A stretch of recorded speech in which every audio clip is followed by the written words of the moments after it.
ഈ സെബാസ്റ്റ്യൻ എന്ന് പറയുന്ന ഒരു വ്യക്തി ഇവിടെ വരാൻ തുടങ്ങിയിട്ടുണ്ടായിരുന്നു. സെബാസ്റ്റ്യനെ ഞങ്ങൾ കണ്ടിട്ടുണ്ട്. അവളുടേതായ ഒരു പ്രത്യേക രീതിയിലുള്ള നടത്തവും ഇതുമൊക്കെയായിരുന്നു. നീ എന്തിനാ സെബാസ്റ്റ്യൻ്റെ കൂടെ പോകണം, അല്ലെങ്കിൽ സെബാസ്റ്റ്യനുമായിട്ട് നീ എന്തിനാ ക്രയവിക്രയം ചെയ്യണേ. അതാണ് അവസാനം ഞാൻ കാണുന്നത് ബിന്ദുവിനെ. പിന്നെ ബിന്ദുവിനെ ഞാൻ കണ്ടിട്ടില്ല. നമുക്ക് ഇങ്ങനെ ഇവിടെ ഡ്രഗ്സ് അടിക്കുമായിരുന്നെന്നും ഇന്ന പോലെ ഒരു വല്ലാത്ത നടപ്പും രീതിയാണെന്ന് ഞങ്ങളെല്ലാവരും അപ്പോഴാണ് അറിയുന്നത്. പക്ഷേ ആ ഒരു സഹകരണ മനോഭാവം ബിന്ദുവിനില്ലായിരുന്നു. നമ്മളാരും ചെല്ലുന്ന അവർക്ക് താല്പര്യമില്ല. ഏതായാലും സെബാസ്റ്റ്യൻ അവനൊരു മാൻ കില്ലർ തന്നെയാണ്, പണത്തിന് വേണ്ടി. ആ രീതിയിൽ അവനുമായിട്ട് പരിചയമുണ്ട്. എനിക്ക് അറിയുകയും ചെയ്യാം. ഈ കേസ് നടക്കുമ്പോൾ ഞാൻ അവനെ ചേർത്തല വെച്ച് കണ്ടിട്ടുണ്ട്. സെബാസ്റ്റ്യൻ ഉഡായിപ്പാണെന്ന് പറഞ്ഞു. അന്ന് വന്നവരോടൊക്കെ ഞാൻ പറയും ഇവനാള് കാലത്താണ് ഇത് പൊങ്ങി വരുന്നത്. അപ്പം എന്താണ് ഇതിനെ? നമസ്കാരം ചേട്ടാ. 33 വർഷമായി ഇവിടെ താമസിച്ചിട്ട്. ഈ ബിന്ദു പത്മനാഭന്റെ ഈ തിരോധാനത്തെ പറ്റി എന്താണ്? ഇപ്പൊ നിങ്ങളൊക്കെ ബന്ധുക്കാരൊക്കെ ആണല്ലോ, ഇപ്പോഴാണ് ഈ ഇടക്കാലത്താണ് ഇത് പൊങ്ങി വരുന്നത്. അപ്പം എന്താണ് ഇതിനെപ്പറ്റി ചേട്ടന് പറയാനുള്ളത്? എന്ന് പറഞ്ഞാൽ അമ്മായി ആദ്യം മരിച്ചു. അത് കഴിഞ്ഞ് ഒരു വർഷം എടുത്തില്ലെന്നോളൂ. അത് കഴിഞ്ഞപ്പോൾ അമ്മാവൻ മരിച്ചു. അപ്പോൾ ആ മരണത്തിന് രണ്ടിനും ഞങ്ങൾ 2 പേരന്മാരും എൻ്റെ അമ്മയും അവർ ജീവിച്ചിരിപ്പുണ്ടായിരുന്നു. അവർ ജീവിച്ചിരിക്കുമ്പോൾ തന്നെ അമ്മാവനും മരിച്ചത്. അപ്പോൾ അമ്മായിയുടെ അടിയന്തരത്തിനൊക്കെ ഞങ്ങൾ സഹകരിച്ചു. സഹകരണം മാത്രമേ ഉള്ളൂ. കണ്ണൻ എന്ന് പറഞ്ഞാൽ പ്രവീൺ ഇവിടെ ഇല്ല, ഇറ്റലിയിലാണ്. കണ്ണൻ രണ്ടിനും ഇവിടെ ഇല്ല, നിലവിലില്ലായിരുന്നു. പിന്നീട് ബിന്ദു ആ ചടങ്ങൊക്കെ നടത്തി. അത് കഴിഞ്ഞ് അമ്മാവൻ്റെ ചടങ്ങും നടത്തി. അന്ന് ഉച്ചയോടുകൂടി ഞങ്ങൾ കർമ്മം ചെയ്യാൻ ഞങ്ങൾ അനന്തരക്കാരല്ലേ ഉള്ളൂ, കണ്ണനും ഇല്ലാത്തതുകൊണ്ട് അമ്മാവൻ്റെ കർമ്മമൊക്കെ ഞങ്ങൾ തന്നെയാണ്. ആ സൗണ്ടി വീടൽ വരെയൊക്കെ നിന്ന് ഞങ്ങൾ ഈ 5 അനന്തരക്കാരും കൂടെയാണ് ചെയ്ത്. ഞങ്ങളന്ന് ഉച്ച ഊണും കഴിഞ്ഞ് അവിടുന്ന് പിരിഞ്ഞു. പിന്നെ ബിന്ദുവിൻ്റെ ഇത് വെച്ച് ബിന്ദു ഏകാന്തമായിട്ട് പിന്നെ ഞങ്ങൾ അങ്ങോട്ടാരും അതിനെപ്പറ്റി ശ്രദ്ധിക്കാനോ അല്ലെങ്കിൽ ഇവൾ അവിടെ ഒറ്റയ്ക്കുള്ള കയ്യിലാണോ ആ രീതിയിൽ പോയിക്കൊണ്ടിരിക്കുകയായിരുന്നു. പിന്നീട് കാണാമറയത്തല്ലെ കാണാതായി കഴിഞ്ഞപ്പോഴാണ് ഇതിനെപ്പറ്റി എല്ലാവരും തിരക്കുക. അപ്പോൾ ഇവർക്ക് ഇവിടെ ബാംഗ്ലൂർ പഠിക്കുകയായിരുന്നു. ബാംഗ്ലൂർക്ക് പോയി കാണും, അല്ലെങ്കിൽ അവളുടെ വല്യമ്മമാരുടെ വീടൊക്കെ ഉണ്ട്, അമ്മയുടെ ചേച്ചിമാർ, അവിടെയൊക്കെ ആയിരിക്കും. അവളുടേതായ ഒരു പ്രത്യേക രീതിയിലുള്ള നടത്തവും ഇതുമൊക്കെ ആയിരുന്നു. അതാണ്. പിന്നെ സാമ്പത്തികപരമായിട്ട് ഞങ്ങൾക്ക് അവരുമായിട്ട് യാതൊരു ബന്ധങ്ങളുമില്ല. കാര്യം അവർ ഞങ്ങളെക്കാളൊക്കെ സമ്പന്നന്മാരാണ്. നമ്മൾ അമ്മായി ഉള്ള കാലത്താണെങ്കിലും ഞങ്ങളുമായിട്ട് അധികം സഹകരണമില്ലായിരുന്നു. പിന്നെ അമ്മാവന് ഞങ്ങളുടെ അമ്മമാരുടെ ഒരു ആങ്ങളെയാണെന്നുള്ള കാര്യം, ഒരു പൊന്നാങ്ങളെ പോലെ എല്ലായിടത്തും വരും. മറ്റ് സാമ്പത്തിക ഇടപാടുകളൊന്നും അങ്ങോട്ടും ഇങ്ങോട്ടും ഇല്ല. ഭവൻ പെങ്ങന്മാരൊക്കെ വരും, ഞങ്ങളുമൊക്കെ ആയിട്ട് വർത്തമാനമൊക്കെ പറയും. ആ രീതിയിലായിരുന്നു പോയിക്കൊണ്ടിരുന്നത്. ഈ തിരോധാനം നമ്മളറിയുന്നത് തന്നെ പത്രമാധ്യമങ്ങളിൽ കൂടെയാണ്. ഇയാളെ കാണാറില്ല, അല്ലെങ്കിൽ അമ്മാവൻ്റെ പെൻഷൻ കൈപ്പറ്റിയിട്ട് ഇത്ര വർഷമായെന്നൊക്കെ നമ്മൾ അങ്ങനെയാണ് അറിയാൻ തുടങ്ങി. അത് കഴിഞ്ഞിട്ട് ഇങ്ങനെ മാധ്യമങ്ങളിൽ കൂടെ വരുന്നതൊക്കെ തന്നെ നമ്മളും അറിയുന്നു. ജീവിതം ഒറ്റയായി പോകാൻ കാരണം എന്ന് പറഞ്ഞാൽ ഇവൾ ബാംഗ്ലൂരിൽ നിന്ന് പഠിക്കുകയായിരുന്നു എന്ന് പറഞ്ഞാൽ അമ്മാവ് മരിക്കുമ്പോൾ അവിടുന്ന് അവൾ വരാൻ വേണ്ടിയാണ് ഫ്രീസറി വയ്ക്കേണ്ടി വന്നത്. അപ്പം നമുക്ക് അതിൻ്റെ ഡീറ്റെയിൽസ്, അമ്മായി മരിച്ചു, പിന്നെ അമ്മാവനും മരിച്ചു. അവളവിടെ നിന്ന് പഠിക്കുകയാണ്. പിന്നെ അവളുടേതായ ഒരു ഒറ്റയാൾ കാര്യങ്ങളാണ് എല്ലാം നടന്നുകൊണ്ടിരുന്നത്. പിന്നീട് ഈ അമ്മാവൻ്റെയും കൂടെ മരണശേഷം ഈ പെട്ടെന്ന് ഈ സെബാസ്റ്റ്യൻ എന്ന് പറയുന്ന ഒരു വ്യക്തി ഇവിടെ വരാൻ തുടങ്ങിയിട്ടുണ്ടായിരുന്നു. സെബാസ്റ്റ്യനെ ഞങ്ങൾ കണ്ടിട്ടുകൊണ്ട് ഇതിന് നടന്നാണ് പോകണമെന്ന്. പിന്നീട് ഈ സെബാസ്റ്റ്യനുമായിട്ടാണ് അവരുടെ ലിങ്കും അല്ലെങ്കിൽ ഈ വസ്തു കച്ചവടങ്ങളെല്ലാം നടന്നത്. നീ എന്തിനാ സെബാസ്റ്റ്യൻ്റെ കൂടെ പോകണം, അല്ലെങ്കിൽ സെബാസ്റ്റ്യനുമായിട്ട് നീ എന്തിനാ ക്രയവിക്രയം ചെയ്യണേ, അല്ലെങ്കിൽ ഈ വസ്തു അവസാനം ഇപ്പം താമസിക്കുന്ന ആ റിട്ടയർഡ് SI കമ്മിറ്റിയാണ് അദ്ദേഹം താമസിക്കുന്നത്. അങ്ങേര് വന്ന് താമസിച്ചവരെ ഞങ്ങൾ നാട്ടുകാർ പറഞ്ഞറിയണം ഈ വസ്തുവും വിറ്റു ഇങ്ങേര പുതിയ പാർട്ടീസാണ് അവിടെ താമസിക്കുന്നത്. ഇത്രയൊക്കെ നമുക്ക് ഈ ബിന്ദുവും ശരിക്കും പറഞ്ഞാൽ അമ്മയല്ലേ ആദ്യം മരിച്ചു പോയത്? ബിന്ദുവിന്റെ അമ്മ അംബികാദേവി ആദ്യം മരിച്ചു. അംബികാദേവി ആദ്യം മരിച്ചു പോകുന്ന അമ്മയാണ്. അമ്മയ്ക്ക് യൂട്രസ് ക്യാൻസർ ആയിരുന്നു. ഒരുപാട് കിടന്നിട്ടാണ് മരിച്ചു പോകുന്നത്. കുറച്ച് നാള് കിടന്നു. അപ്പച്ചൻ അച്ഛൻ പെട്ടെന്നായിരുന്നു അമ്മാവൻ. അമ്മാവൻ അറ്റാക്ക് വന്നാണ് മരിച്ചത്.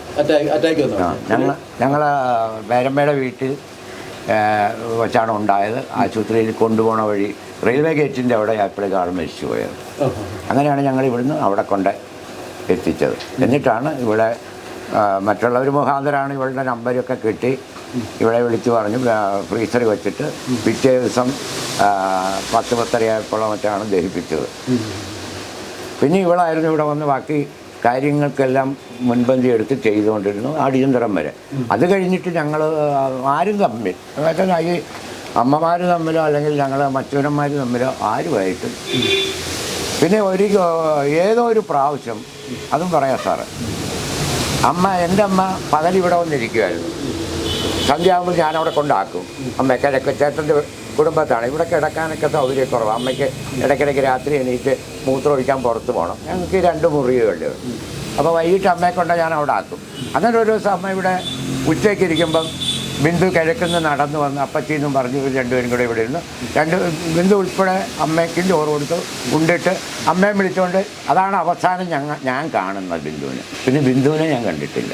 അമ്മയെ വിളിച്ചുകൊണ്ട് കുടുംബത്തെ കൊണ്ടാക്കിയിട്ട് അമ്മ പറഞ്ഞു അവിടുന്ന് അവൾ പോവുകയും ചെയ്തെന്ന് പറഞ്ഞു. നമ്മുടെ ഇവിടുത്തെ അമ്മ എൻ്റെ അമ്മ അപ്പച്ചിയല്ലേ. അപ്പം നേരെ ചേട്ടൻ്റെ വീടാണ് കുടുംബേ. നേരെ അങ്ങോട്ട് പോയി. അപ്പോൾ അമ്മ പറഞ്ഞാൽ അവിടെ കുറേ നേരം ഇരുന്ന് വർത്താനമൊക്കെ പറഞ്ഞ് അങ്ങനെയാണ് ഇങ്ങനെയാണെന്നൊക്കെ പറഞ്ഞ് അവിടെ ഇറങ്ങിപ്പോൾ കിഴക്കോട്ട് പോവുകയും ചെയ്തു. തിരോധാനത്തെപ്പറ്റി അറിയാൻ തുടങ്ങിയപ്പോഴാണ് നമുക്ക് ഇങ്ങനെ ഇവിടെ ഡ്രഗ്സ് അടിക്കുമായിരുന്നെന്നും ഇന്ന പോലെ ഒരു വല്ലാത്ത നടപ്പും രീതിയാണെന്ന് ഞങ്ങളെല്ലാവരും അപ്പോഴാണ് അറിയുന്നത്. അതിനു മുമ്പൊന്നും നമുക്ക് കാര്യം കൂടുതൽ ബന്ധമില്ല, കണക്ഷനില്ല. ഇവിടെ ബാംഗ്ലൂരിൽ നിന്ന് പഠിക്കുന്നു. അഥവാ വന്നാൽ അമ്മയച്ഛനുള്ളപ്പോൾ അവൾ വരുമായിരിക്കും പോകുമായിരിക്കും. അത് കഴിഞ്ഞ് അമ്മ മരിച്ചു. അത് കഴിഞ്ഞ് പിന്നെ അച്ഛനും മരിച്ചു. പിന്നീട് ഞങ്ങളാരും ഇതിനെപ്പറ്റി അവളുടെ സ്വത്തുക്കൾ വിൽക്കണതിനെപ്പറ്റിയോ അല്ലെങ്കിൽ അവളുടെ സ്വന്തം താല്പര്യത്തിന് നമ്മൾ എഴുതിയിരിക്കേണ്ട കാര്യമില്ല. നമുക്കത് ചോദിക്കാനുള്ള പവറും ഇല്ലല്ലോ. അങ്ങനെയായിരുന്നു ജീവിതം. പിന്നെ അമ്മ മരിച്ചപ്പോൾ ഒന്നുമില്ല. ആദ്യം പേരമ്മ മരിച്ചു. അത് കഴിഞ്ഞ് അതിൻ്റെ മൂത്ത പേരമ്മ മരിച്ചു. അത് കഴിഞ്ഞ് എൻ്റെ അമ്മ മരിച്ചു. ഇവരാരും മരിച്ചപ്പോഴൊന്നും അവിടെ നിലവിലില്ല. എന്നാലും സത്യം ആ സമയത്തൊന്നും ഇവിടെ ഇല്ല എന്നുള്ളതായിരിക്കാം. അതായത് പുള്ളിക്കാരി ജീവനോടെ ഇല്ലെന്നുള്ളതായിരിക്കും. ഇല്ലായിരിക്കാം. അല്ലെങ്കിൽ അവിടെ എങ്ങനെയാലും പ്രത്യേകിച്ച് എൻ്റെ അമ്മയോട് സ്വല്പം വാത്സല്യം ഉണ്ടായിരുന്നു. അത്രയും പേരമ്മമാരോടും ഇല്ല. അവരെന്തെങ്കിലും ഇവളോട് കയർത്ത് വർത്താനം പറയും. എൻ്റെ അമ്മ അങ്ങനെയല്ല. ആ ബിന്ദു എന്തെങ്കിലും വേണ്ട ഒരു സൈലൻ്റ് ഇതിലെ ഇവളോട് വർത്താനം പറയാറുള്ളതാണ്.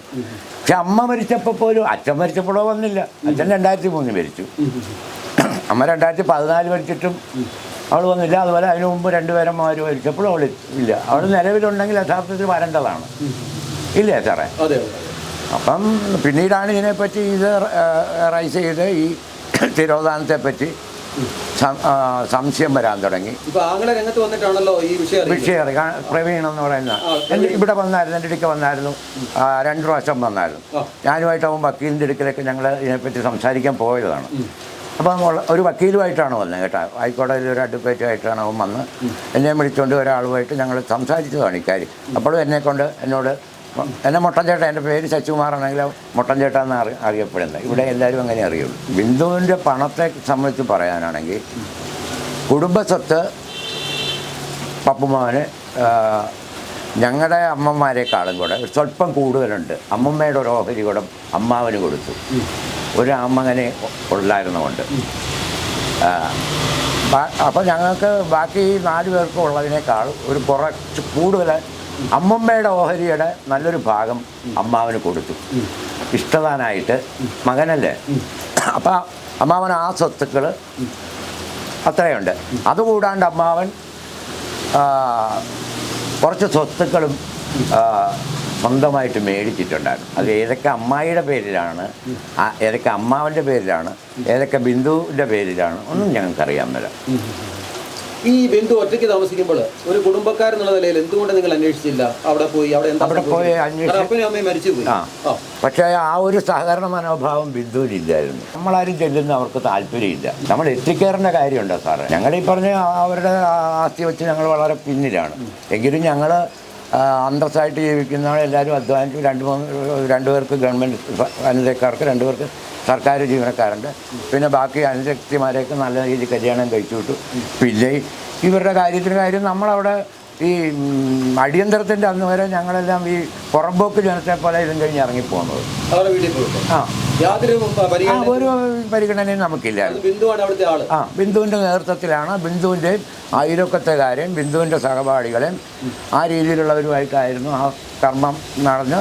ഞങ്ങളത് കാരണം ഒന്ന് ഉച്ച കഴിഞ്ഞപ്പോഴത്തേനും എല്ലാവരും അവിടുന്ന് പോകുന്നു. പിന്നെ നമ്മൾ അങ്ങോട്ട് ചെല്ലേണ്ട കാര്യമുണ്ടോ സാറേ? എത്തിക്കാരേണ്ട കാര്യം നമുക്കില്ല, അല്ലെങ്കിൽ അവർക്ക് ഇഷ്ടപ്പെടുകയില്ല. അവൾ അവളുടേതായ ഒരു ഏകാധിപത്യ മനോഭാവം വെച്ച് ജീവിക്കുന്നു. പിന്നെ നമ്മളെന്തിനാ, ഞങ്ങളുടെ അമ്മമാരൊന്നും അങ്ങനെ പോകാൻ സമ്മതിക്കുകയില്ല. എന്തിനാ നിങ്ങളവിടെ പോകണമെന്ന് ചോദിക്കും. ഈ കുട്ടിക്കാലം മുതലേ ബിന്ദുവിൻ്റെ സ്വഭാവം ഇങ്ങനെ തന്നെയാണ്? അല്ല, നന്നായിട്ട് പഠിക്കുമായിരുന്നു. നല്ലൊരു സുന്ദരിയായ ഒരു കുട്ടിയായിരുന്നു. പഠിത്തത്തിൽ കുഴപ്പമൊന്നുമില്ലാതെ നന്നായിട്ട് പോയിക്കൊണ്ടിരുന്നതാണ്. പിന്നെ ബിന്ദുവിൻ്റെ കല്യാണം അത് സാറിപ്പോൾ ചോദിക്കുന്നത് ശരിയാണ്. ഒന്നെങ്കിൽ അച്ഛനും അമ്മയും ജീവിച്ചിരുന്നപ്പം അവർ മുൻകൈ എടുത്തത് നടത്തേണ്ടതായിരുന്നു, ഇല്ലേ? അത് കഴിഞ്ഞ് അമ്മായിയുടെ പെട്ടെന്നുള്ള ഈ അസുഖം വന്ന് അമ്മായി മരിച്ചു. അമ്മാവൻ അധികം കാലം ജീവിച്ചു വരുന്നില്ല അത് കഴിഞ്ഞപ്പം. അപ്പം അതവിടെ ഡിലേ ആയില്ലേ. ആ വിവാഹം അല്ലെങ്കിൽ അത് ചെയ്യിക്കേണ്ട ആൾക്കാരും കണ്ണൻ ഇറ്റലി കിടക്കണം. അപ്പോൾ അല്ലെങ്കിൽ അവരുടെ വല്യമ്മമാരോ ഇളയമ്മമാരോ ആരാണ്ടൊക്കെ ഇവിടെയൊക്കെ ഉണ്ട്, ആലപ്പുഴയിലോ ഇവിടെയും കണ്ടൊക്കെ ഉണ്ട്. അവർ അന്നൊക്കെ അമ്മായി മരിച്ചപ്പോഴൊക്കെ അവരൊക്കെ വന്നു. അവരുടെ സഹകരണമായിരുന്നു കൂടുതലും. അമ്മാവൻ മരിച്ചപ്പോഴും അവരൊക്കെ വന്നു. അന്ന് ബിന്ദുവിൻ്റെ അമ്മാവന്മാർ ആരാണ്ടൊക്കെ രണ്ടുപേരോട്ട് ജീവിച്ചിരിപ്പുണ്ട്. അവരും ആരും ഇതിനെപ്പറ്റി നേരത്തെ ശ്രദ്ധിച്ചില്ലായിരിക്കാം. അവർക്ക് വേണ്ടെന്ന് പറഞ്ഞു കാണുമായിരിക്കാം ഇൻ കേസ്. നമുക്കതേ അറിയാം. ഇപ്പോൾ വേണ്ട പിള്ളേരങ്ങനെയല്ലേ, ഏതെങ്കിലും ചില വല്ല ലവേഴ്സുണ്ടോ അങ്ങനെ എന്തെങ്കിലും കൊണ്ട് വേണ്ടാന്ന് പറയുമ്പോൾ ഒരു പുന്നാര മകളായിരുന്നു അവർക്ക്. അപ്പോൾ ആ രീതിയിലേക്ക് ഇവള് പറയണ കേട്ട് കാണുവർ. വളർത്തി, അത് തന്നെ വളരെ ലാളിച്ചാണ് വളർത്തിയത്. ആവശ്യത്തിൽ വലിയ ടി വി മേടിച്ചിട്ട് നമ്മൾ അവിടെ ഓണത്തിനൊക്കെ പോയിരുന്ന് കണ്ടുകൊണ്ടിരുന്നത്. അപ്പം ആദ്യം ഇതൊക്കെ മേടിച്ചിട്ട് ഒരു വീട് അതാണ്. പിന്നെ കാറ്, ഡ്രൈവർമാർ, എന്തിനു വേണമെങ്കിലുള്ള സാഹചര്യമുണ്ട്. അപ്പം സ്വർണ്ണ സ്പൂണിൽ വളർന്നതാണ് അവള്. ഈ സെബാസ്റ്റ്യനുമായിട്ടുള്ള ബന്ധത്തെക്കുറിച്ച് എന്തുകൊണ്ട് അറിയാവുന്നത്? ഈ ഒരു റിയൽ എസ്റ്റേറ്റ് ബിസിനസ്സൊക്കെ നമ്മൾ അറിയുന്നത് ഇത് കഴിഞ്ഞ് പുറത്ത് വരും. ഈ തിരോധാനായിട്ട് ബന്ധപ്പെട്ട് കഴിഞ്ഞാണ് നമ്മളിതിനെപ്പറ്റി അറിയുന്നത്. അല്ല, വർഷങ്ങളായിട്ടും കാണാതായല്ലോ.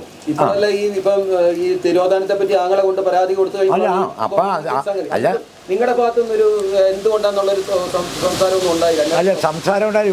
അമ്മാവൻ കൂടെ മരിച്ചു കഴിഞ്ഞപ്പോഴേക്കും പിന്നെ അവൾ ഏകാധിപതി എന്നുള്ള രീതിയിൽ ഞാൻ കുറച്ചു മുമ്പ് പറഞ്ഞൊരു കാര്യമില്ലേ, ഈ എസ് ഐക്ക് വിറ്റത് പോലും അവിടെ എസ് ഐ താമസിച്ചു കഴിഞ്ഞപ്പോഴാണ് സാറേ നമ്മൾ അറിയണത്.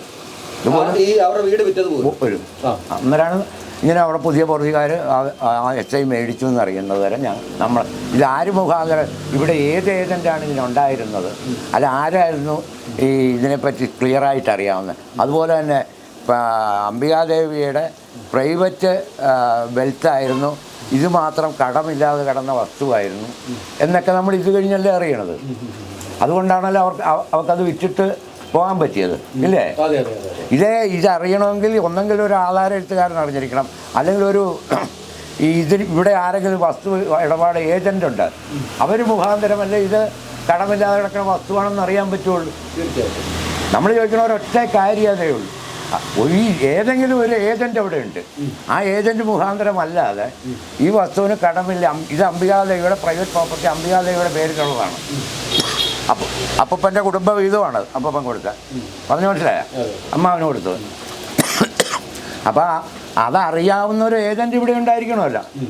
ബാക്കിയുള്ളതെല്ലാം മറ്റേ ചാരായ ബിസിനസ്സിന് പ്രവീൺ പോയി അതിന് ഇത് കൊടുത്തിരിക്കുകയല്ലേ, ഈട് കൊടുത്തിരിക്കുകയല്ലേ.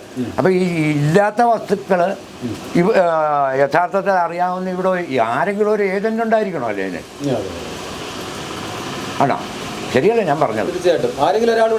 ഒരു ഏജന്റ് കാണണം. ഈ വസ്തുവിന് അംബികാദേവിയുടെ പ്രൈവറ്റ് പ്രോപ്പർട്ടിയായിട്ട് അംബികാദേവിക്ക് ഇതെഴുതി കൊടുത്തിരിക്കുകയാണ്. ആ പ്രോപ്പർട്ടിയിൽ യാതൊരുവിധ കടവും ഇല്ല. അത് കാരണമല്ലേ അത് വിൽക്കാൻ പറ്റുക, അല്ലെ വിൽക്കാൻ പറ്റുമോ? ഇത് താമസിക്കുന്ന ആളിന് എടുക്കാൻ പറ്റുമോ? ഈ സെബാസ്റ്റ്യൻ കയ്യിലോട്ടൊരു വലിയ തുക പോയി കാണുകയല്ലേ ഇങ്ങനെ വീട് വിൽപ്പനയും ഉണ്ടായിരിക്കണമല്ലോ. അല്ലാതെ പിന്നെ അവൻ ഏതായാലും സെബാസ്റ്റ്യൻ ആള് അവനൊരു മാൻ കില്ലർ തന്നെയാണ് പണത്തിന് വേണ്ടി. അതിൽ അവൻ പണം അടിച്ചെടുത്തിട്ടുണ്ടായിരിക്കണം. ചേട്ടനുമായിട്ട് സെബാസ്റ്റ്യൻ സംസാരിച്ചിട്ടുണ്ടോ? ഉണ്ട്. എങ്ങനെയാണെന്ന് അവൻ പ്രൈവറ്റ് ബസ്സിലെ കണ്ടക്ടറായിട്ട് വന്നാൽ, ഞാൻ പ്രൈവറ്റ് ബസ്സിലെ കണ്ടക്ടറായിരുന്നു. ഈ സെബാസ്റ്റ്യൻ പ്രൈവറ്റ് ബസ്സിലെ കണ്ടക്ടറാണ്. പള്ളിപ്പുറംകാരനാണ്, എല്ലാം ദൂരെയുള്ളതൊന്നുമല്ലേ. അവൻ പ്രൈവറ്റ് ബസ് കണ്ടക്ടറായിട്ട് ഓടും, ഒഴിവുള്ള ഓട്ടോ എല്ലാം ഓടും. ആ രീതിയിൽ അവനുമായിട്ട് പരിചയമുണ്ട്, എനിക്ക് അറിയുകയും ചെയ്യാം. ഈ കേസ് നടക്കുമ്പോൾ ഞാൻ അവനെ ചേർത്തല വെച്ച് കണ്ടിട്ടുണ്ട്. ഈ കേസ് അവൻ്റെ പണത്തിൻ്റെ ബലം കൊണ്ട് ഇട്ടും കൂടി കളഞ്ഞ ആ സമയത്ത് കോടതിക്കാരെ വെച്ച് ഞാൻ അവനെ കണ്ടിട്ട് അവനെ ഞാൻ വിളിച്ചാണ്. ഇവനെ അമ്മാവാന്നാണ് എല്ലാവരും വിളിക്കണത്. അന്ന് ഇയാൾ മദ്യപാനിയായിരുന്നു. അതൊന്നും നമ്മൾ മറ്റൊരുത്തരും അല്ലല്ല. അവൻ്റെ ഇതെന്ന് പറഞ്ഞാൽ അവനൊരു എല്ലാവരുമായിട്ടും അങ്ങോട്ട് അടുത്ത് ഇടപഴകുമായിരുന്നു.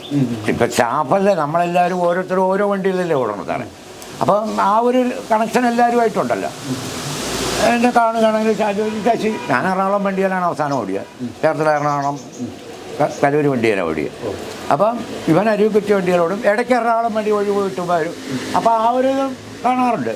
അതിപ്പോൾ നമ്മൾ ഈ അങ്ങോട്ടും ഇങ്ങോട്ടും സ്റ്റാഫുകളമ്മി വർത്താനം പറയുമ്പോൾ ആ ഇതുണ്ട്. ബിന്ദുവിനെ തിരോധാനമായി ബന്ധപ്പെട്ട് ബിന്ദുവിനെ കാണാതായത് ബന്ധപ്പെട്ട് ഈ സെബാസ്റ്റ്യന്റെ പേര് ഉയർന്നു വന്നപ്പോൾ ചേട്ടനെ സെബാസ്റ്റ്യനെ ചെറുപ്പം മുതലേ അറിയാം. അതുമായിട്ട് ബന്ധപ്പെട്ട് സെബാസ്റ്റ്യന്റെ പേര് വന്നപ്പോൾ എന്താണ് ചേട്ടന് തോന്നിയത്? ഞാൻ അന്നും പറഞ്ഞൊരു ഭാഷയുണ്ട്, സെബാസ്റ്റ്യൻ ഉഡായിപ്പാണെന്ന് പറഞ്ഞു. അന്ന് വന്നവരോടൊക്കെ ഞാൻ പറയും, ഇവൻ ആളെ കൊള്ളി തരാം. കാരണം ഇവൻ എങ്ങനെ ഈ ബിന്ദുവായിട്ട് കണക്ഷൻ വന്നു എന്നുള്ളതാണ് അന്നും ഞാൻ ട്രേസ് ചെയ്തുകൊണ്ടിരുന്ന ഒരു ചോദ്യം. ഇതെങ്ങനെ ഇവൻ ഇവിടെ എത്തപ്പെട്ടു? ഇതിപ്പോൾ ഏകയായ ഒരു പെണ്ണാണ്, അച്ഛൻ മരിച്ച അമ്മ മരിച്ചു, ഇത്രയും സ്വത്തുണ്ട്. പ്രായത്തിൽ ഒത്തിരി വ്യത്യാസമുണ്ട്. അതായത് ഇപ്പൊ ഈ സെബാസ്റ്റ്യനെ സംബന്ധിച്ച് പറഞ്ഞാൽ 68 വയസ്സോളം ഇപ്പൊ കാണും. 67 എൻ്റെ പ്രായം കാണും. എനിക്ക് 50 വയസ്സ് അടുത്തല്ലേ കാണുള്ളൂ. അത്രേ ഉള്ളൂ. 48 49 അല്ലെ 50 അത്രേ ഉള്ളൂ. അപ്രോക്സിമേറ്റ് അത്രേ ഉള്ളൂ. ഒരു ഒത്തിരി പ്രായമുള്ള വ്യത്യാസമുള്ള ഒരാളുമായിട്ട് ഇതെങ്ങനെ കണക്ഷൻ വന്നു എന്നാണ് നമുക്കും അറിയാൻ വരാത്തൊരു കാര്യം.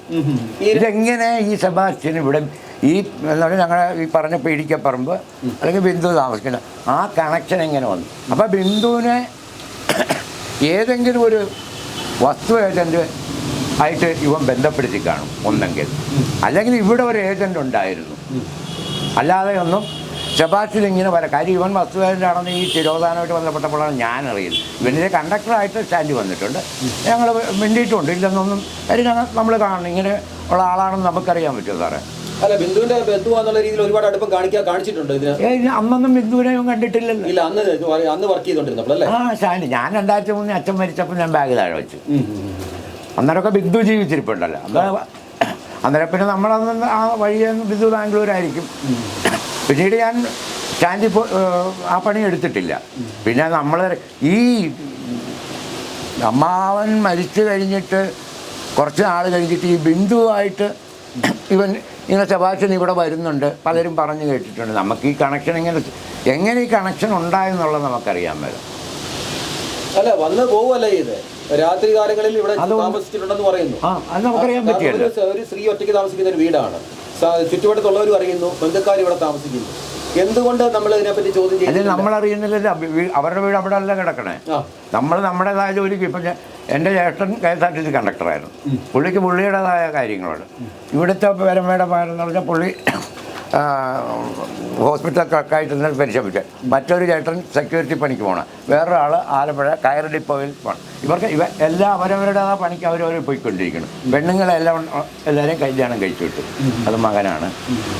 അപ്പം മറ്റുള്ള നമ്മളിത് തിരക്കാൻ ഇവിടെ സമയം കിട്ടി സാറേ. ഇപ്പം തിരോധാനം വന്നു കഴിഞ്ഞപ്പോഴല്ല ഇങ്ങനെ എല്ലാവരും ഞങ്ങളുടെയൊക്കെ വീടുകളിൽ വന്ന് ഇങ്ങനെയുള്ള കാര്യങ്ങൾ തിരക്കുന്നത്. അതെ, ഇപ്പൊ ഈ ആക്ഷൻ കൗൺസിൽ പോലും ഇവിടെ ഇല്ല എന്നുള്ളതല്ലേ ഇപ്പൊ ബിന്ദുവിന്റെ അല്ല, അത് വേറൊരു കാര്യമുണ്ട്. അതിനാരും മുതിർന്നില്ല. ഒന്നാമത്തെ കാര്യം, ആങ്ങളെന്ന് പറയുന്ന ആൾ ഇവിടെ ഇല്ല. അപ്പം വന്നു കഴിഞ്ഞാൽ എന്തെങ്കിലും ഇങ്ങനെ ഇതിനെപ്പറ്റി ഒരു അന്വേഷണം തന്നെ ഇപ്പം ഈ രീതിയിലാക്കിയത് അവൻ വന്നു കഴിഞ്ഞു, അല്ലെങ്കിൽ അവൻ വീണ്ടും പരാതി പലർക്കും അയച്ചിട്ട് ആണ് ഇങ്ങനെ സംഭവിച്ചിരിക്കുന്നത്. പ്രവീൺ ഇപ്പം ഇതിന് പരാതി കൊടുത്താൽ പിന്നെയാണ് വീണ്ടും ഒരുപാട് സ്ത്രീകളുടെ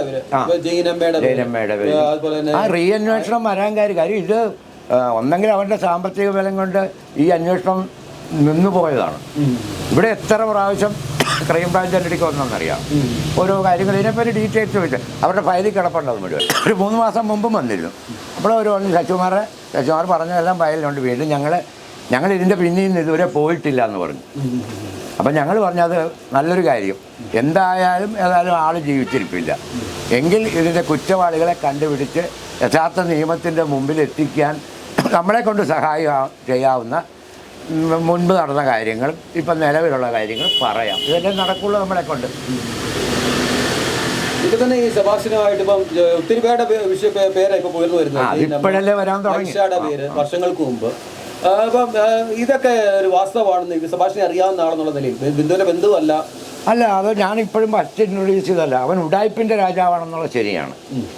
കാരണം ഈ ഞാൻ മുമ്പ് പറഞ്ഞ പോലെ ഈ വസ്തു കച്ചവടം അല്ലെങ്കിൽ വസ്തു ഏജൻറ്റ് അല്ലെങ്കിൽ റിയൽ എസ്റ്റേറ്റ് ബിസിനസ് ഉള്ളവരെല്ലാം തരികിട പാർട്ടിയായിരിക്കും. അപ്പം ആ രീതിയിൽ ഇവന് ഇച്ചിരി ഭൂമിയുള്ളവനാണ് കുടുംബത്ത്.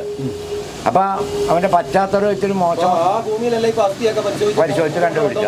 നമ്മൾ പത്രം മുഖാന്തരം അറിഞ്ഞ് ഇവന് അല്ല എങ്കിൽ ഇവൻ ആ പശ്ചാത്തലം ഇല്ലെങ്കിൽ ഈ ഒറ്റപ്പെട്ട് താമസിക്കുന്ന ഒരു ബിന്ദു പത്മനാഭൻ എന്ന് പറയുന്ന സ്ത്രീയുടെ അടുക്കൽ ബന്ധപ്പെടണമെങ്കിൽ അവൻ എവിടെയെങ്കിലും ഇത് ട്രേസ് ചെയ്തെടുത്തിട്ടുണ്ട്.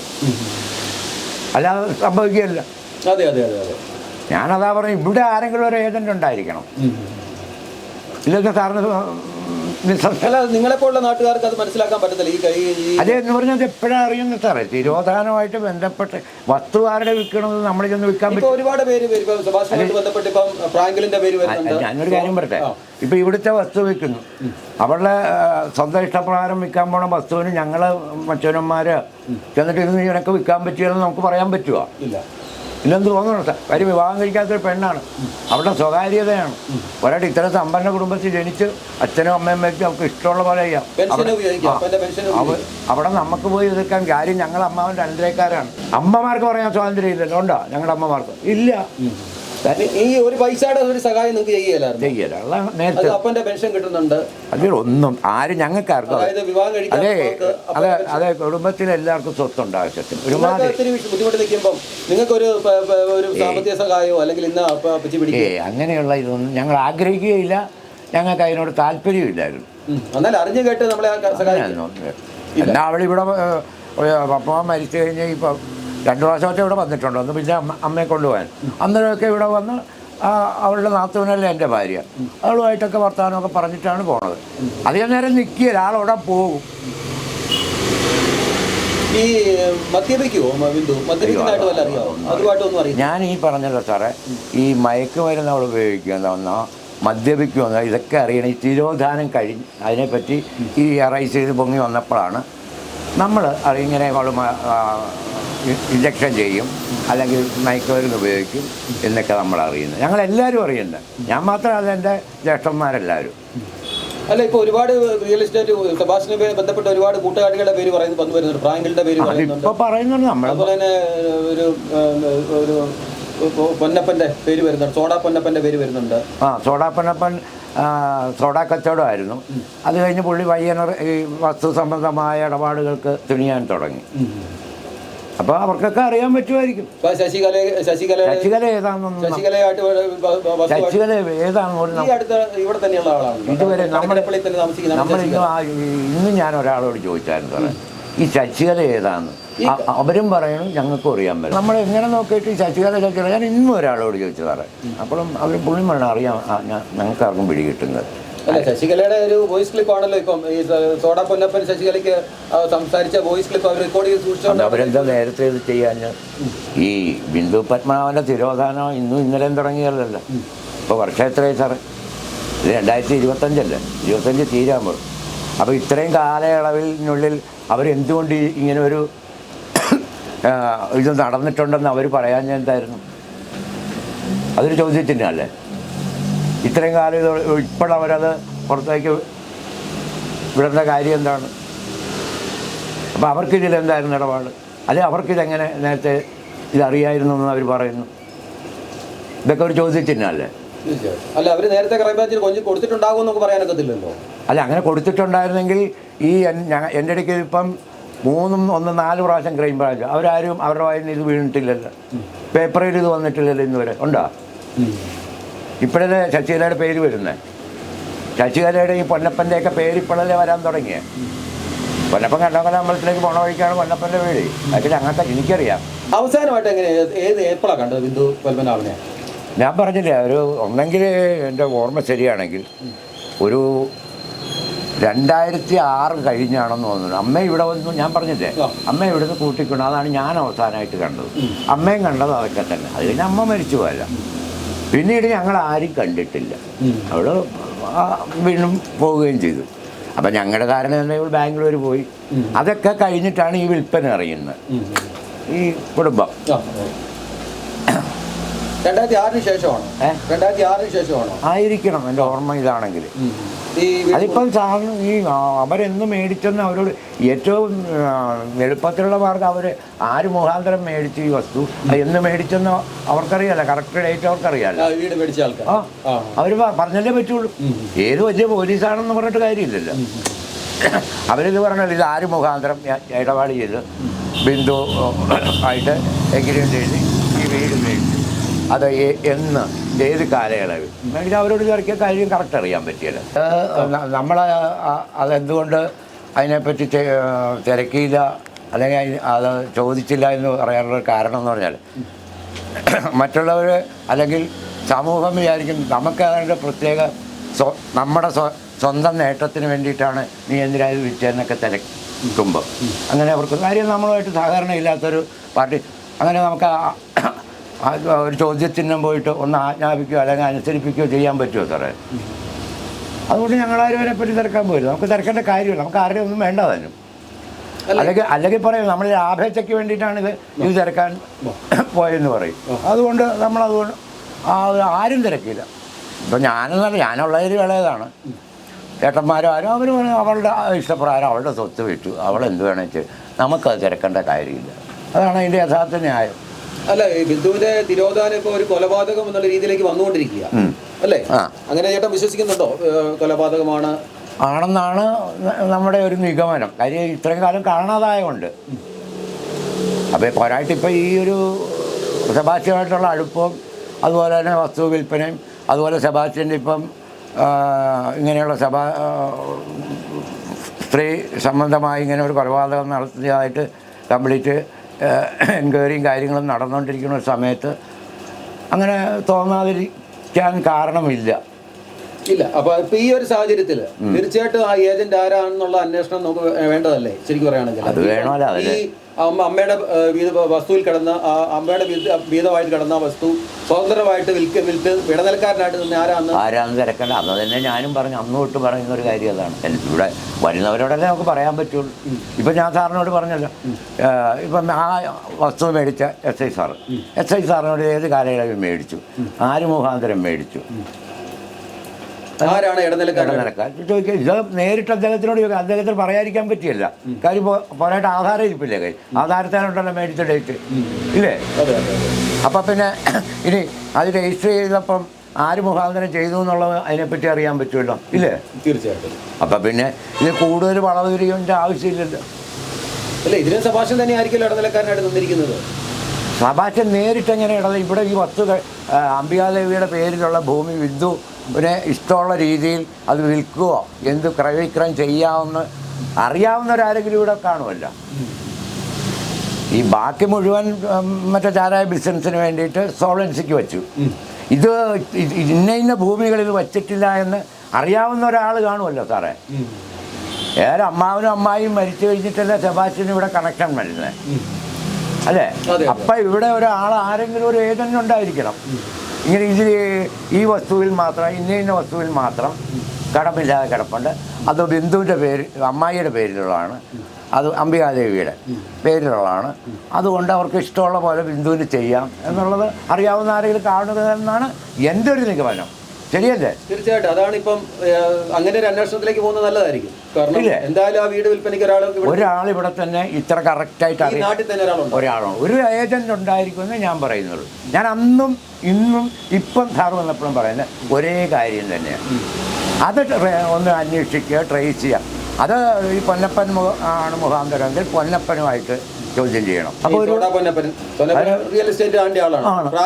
ആ, അപ്പോൾ അവരോട് അതിനെപ്പറ്റി അന്വേഷിക്കണം. എന്തായാലും ഒരു വല്ലാത്തൊരു സംഭവമായി മാറി അല്ലേ? സംഭവമായി മാറി. കാരണം എന്താ വെച്ചാൽ ഇത് കെട്ടടങ്ങി പോയെന്നാണ് എല്ലാവരും വിചാരിച്ചിരുന്നത്. വീണ്ടും അത് തലപൊക്കിയപ്പോൾ ഇപ്പോൾ സംസാര വിഷയം തന്നെ നമ്മുടെ നാട്ടിൽ അത് തന്നെയാണ്. എവിടെ ചെന്നാലും അതെ. ഞാനൊരു 2-3 സ്ഥലത്ത് ചെന്നിട്ട്, ഞാൻ 2-3 സ്ഥലത്തെന്ന് പറയുമ്പോൾ ഞാനവിടെ വർത്തമാനം കേൾക്കാൻ വേണ്ടി പോണതാണ്. എന്തെങ്കിലും അവിടെ നിന്നൊരു ക്ലൂ കിട്ടുമെന്നറിയാൻ. ഈ മനുഷ്യരാണ്, ഞാൻ കാര്യമായിട്ട് പറഞ്ഞ ഞാനതൊക്കെ ശ്രദ്ധിക്കും. അവിടെ നിന്ന് കയ്യും കെട്ടിയെന്ന് ശ്രദ്ധിക്കും. അപ്പം എന്തെങ്കിലും ക്ലൂ അതിൽ നിന്ന് കിട്ടുകയാണെങ്കിൽ നമുക്ക് ഇതുപോലെ സാറൊക്കെ വന്നാൽ നമുക്കും പറയാമല്ലോ ഇങ്ങനെ ഒരു ഇത് കിട്ടിയിട്ടുണ്ടെന്ന് പറയാൻ പറ്റും.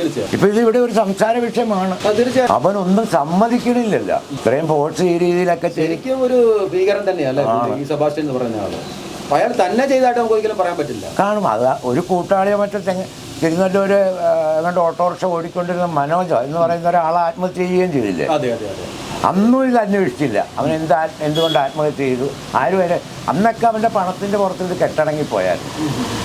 ഈ ജൈനമ്മ എന്ന് പറയുന്ന സ്ത്രീയുടെ തിരോധാനമായിട്ട് അവർ ബന്ധപ്പെട്ടപ്പോഴാണ് ഇത് പയ്യനെ ഇത് റൈസ് ചെയ്ത് ഇത് വരാൻ തുടങ്ങിയത് ഇല്ലേ? ബിന്ദുവിന്റെ പേരിൽ വേറൊരാളെ ആൾമാറാട്ടം നടത്തി കൊണ്ടുവന്നൊക്കെയല്ലേ പറയുന്നത്? എന്താണ് എല്ലാം നമ്മൾ പത്രത്തിൽ കൂടെ വായിക്കുന്നതല്ലേ സാറേ. അതാ ഞാൻ എല്ലായിടത്തും ഈ സംസാരമുണ്ട്. ഞാൻ ഇപ്പോൾ കുറച്ച് ഒരു 1.5 ആഴ്ചയായി ഞാൻ എല്ലായിടത്തും നിന്ന് കേൾക്കാറുണ്ട് കേട്ടോ. ഇത് ശരിക്കും ബിന്ദുവിന്റെ ഏറ്റവും അടുത്ത ഒരു ബന്ധു എന്നുള്ള നിലയല്ലേ ബിന്ദുവിനെ ഇനി നമുക്ക് പ്രതീക്ഷിക്കാവോ? എനിക്ക് തോന്നുന്നില്ല ബിന്ദു ജീവിച്ചിരിപ്പില്ലെന്നുള്ളത് തന്നെയാണ്. കാരണം മറ്റൊന്ന് ജീവിച്ചിരിപ്പുണ്ടെങ്കിൽ സാറേ ഞാനൊരു ഉദാഹരണം പറഞ്ഞുതരാം. ഏതായാലും അവൾ പടത്തിനോട് ആഗ്രഹം കൊണ്ടായിരിക്കുമല്ലോ വസ്തുക്കളൊക്കെ വിറ്റത്. സ്വന്തമായിട്ട് വസ്തു വിറ്റു. അത് എങ്ങനെ പോയെന്നോ എങ്ങനെ വന്നെന്നോ നമുക്ക് ആർക്കും അറിയാം. അങ്ങനെയുള്ള ഒരു സ്ത്രീ ഇത്രയും കാലമായിട്ട് അമ്മാവൻ്റെ അവക്കുള്ളതാണ്. ആ പെൻഷൻ എത്ര കാലയളവ് തൊട്ട് മേടിച്ചിട്ടില്ല. 12 വർഷമോ എത്ര വർഷമായിപ്പം സർക്കാരിൻ്റെ അതിൽ കിടക്കുകയാണ്. അങ്ങനെ അവിടെ ജീവിച്ചിരിപ്പുണ്ടെങ്കിൽ ആ പെൻഷൻ സ്വീകരിക്കാൻ അല്ലെങ്കിൽ മേടിക്കാൻ വരികയല്ലേ? ഒരു ചോദ്യം.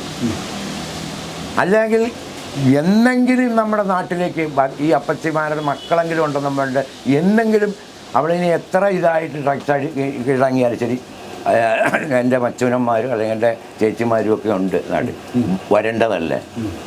വന്നിട്ടില്ലല്ലോ. അപ്പോൾ അതിൻ്റെ അർത്ഥം എന്ന് പറഞ്ഞാൽ ആൾ ജീവിച്ചിരിപ്പില്ല എന്നുള്ള നിഗമനമാണ് 100% എൻ്റെത്. ഉണ്ടെങ്കിൽ ഞാനീ പറഞ്ഞ ഫസ്റ്റ് ഉദാഹരണം ഏത് ആ പെൻഷൻ അല്ലെങ്കിൽ ഇതുവരെ എടുത്തിട്ടില്ല. അത് പ്രവീണിനോട് ചോദിച്ചാലും അറിയാം, കറക്റ്റ് അറിയാം. ഈ പ്രവീണുമായിട്ട് എങ്ങനെയാണ് ഇവർ നല്ല അല്ല? അവരുടെ കുടുംബപരമായിട്ട് അവർ ഇവിടെ ഉണ്ടായിരുന്നപ്പോൾ പ്രവീൺ ഈ സാമ്പത്തികമായിട്ട് മറ്റേ അബ്കാരി കോൺട്രാക്റ്റിന് പോയി ആ തകർന്നു. വസ്തുക്കളെല്ലാം ലേലത്തിൽ സർക്കാർ. അത് കഴിഞ്ഞ് അവൻ ഇറ്റലിക്ക് പോയി. പിന്നെ ഇവർ തമ്മിൽ കാണുന്നുണ്ടോ, ഫോൺ സംഭാഷണം ചെയ്യുന്നതൊന്നും നമുക്കറിയാൻ പറ്റിയല്ല. ശരിക്കും പറഞ്ഞാൽ വസ്തുവിന് പ്രവീൺ അവകാശപ്പെട്ടതല്ലേ മേഡം വിധത്തിലുള്ള വസ്തു ആയിരിക്കുമല്ല? അതുമായിട്ട് ഒരു ഇത് ഉണ്ടായിട്ടില്ല. അതുകൊണ്ടായിരിക്കും അവൻ ഈ അന്വേഷണത്തിന് മുറുകെ പിടിക്കുന്നത്. എങ്ങനെ ഈ വസ്തു പോയി? ആ വീടെന്ന് പറഞ്ഞാൽ സാറിന് പോയി കാണണം. സാധാ വീടല്ലേ? അതൊക്കെ എത്ര ലക്ഷത്തിന് വിറ്റെന്നുള്ളതെന്ന് ആർക്കാ അറിയാമല്ല. ഞാൻ ചെയ്യുന്നത് കുടുംബത്തിന്റെ വസ്തു വിൽക്കുമ്പോൾ മക്കൾ രണ്ടുപേരുമാണെങ്കിൽ രണ്ടുപേരും അവകാശികളെ അവർ രണ്ടുപേരുടെ ഒപ്പുണ്ടെങ്കിലല്ലേ വിൽക്കാൻ. അതല്ലേ ഞാൻ ഈ പറഞ്ഞതിന്റെ കാരണം ഇത് തന്നെയല്ലേ സാറേ? കാരണം ഈ ഒരു വസ്തു വിൽക്കുമ്പോഴേ അത് ക്രയവിക്രയം ചെയ്യുമ്പോഴേ എന്തെല്ലാം മുന്നാധാരം കൊണ്ടുവരണം, പിന്നാധാരം കൊണ്ടുവരണം, എന്തെല്ലാം ഏഴാമുകളുണ്ട്. പക്ഷെ ഇതൊന്നുമില്ല. ഒരു സുപ്രഭാതത്തിൽ വസ്തു വിറ്റു. ഇതെങ്ങനെ വിറ്റു എന്ന് വരും. അപ്പം ഇതിനിവിടെ ആരോടൊക്കെ ഇത് പുറകിൽ കൈ ഉണ്ടായിരുന്നു ഇല്ലേ? അല്ലാതെ സംഭവിക്കുകയാണ്. ശരിക്കും പറഞ്ഞാൽ ഈ പ്രവീണുമായിട്ടും വലിയൊരു ധാരണ അവിടെ ഉണ്ടെങ്കില്ല എന്നുള്ളതാണ് സത്യം. കാരണം പ്രവീണും അങ്ങനെ വരാറില്ല. അതുകൊണ്ട് പിന്നെ ഒരു കുത്തഴിഞ്ഞ ജീവിതമായി മാറി ഈ ബിന്ദുവിൻ്റെ അവർക്ക് സ്വതന്ത്രമായിട്ട് ഇങ്ങനെ വരച്ചിൽ നടക്കുകയല്ലേ. ആര് പറഞ്ഞാലും അവളെ കേൾക്കുകയില്ല. അങ്ങനത്തെ സ്വഭാവമായിരുന്നു. ചെറുപ്പത്തിൽ അങ്ങനെ തന്നെയായിരുന്നു. ചെറുപ്പത്തിൽ അവർ ഞാൻ പറഞ്ഞില്ല പുന്നാരമാണ് അവർ വളർത്തി. അതുപോലെ തന്നെ കാര്യങ്ങളൊക്കെ ചെയ്തു. ഇവരുടെ മരണം കഴിഞ്ഞ് പിന്നെ അവിടെ എന്തൊക്കെ എങ്ങോട്ട് പോകണു, എവിടെ പോകണു ആർക്കറിയാം. ഒത്തിരി സന്തോഷം ചേട്ടാ ഇത്ര നേരം ഞങ്ങളോടൊപ്പം ചെലവഴിച്ചതിന്. കാരണം ബിന്ദുവിൻ്റെ ഈ ഒരു വിഷയത്തിൽ ഈ തിരോധാനത്തിൽ നല്ലൊരു അന്വേഷണം ഉണ്ടാകട്ടെ, സത്യം തെളിയട്ടെ എന്ന് ആശംസിക്കുന്നു.